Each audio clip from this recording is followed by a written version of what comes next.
The pertussis vaccine is given to pregnant women to help protect their babies against pertussis from birth in their first weeks of life.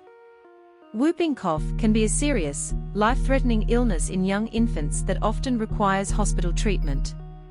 The latest data from the UK Health Safety Agency on the whooping cough vaccination programme for mothers show intake has dropped to a 7-year low. Data for 2022 shows average intake across the UK at 61.5%, a drop of 3.9% from 2021 and 7.6% from 2.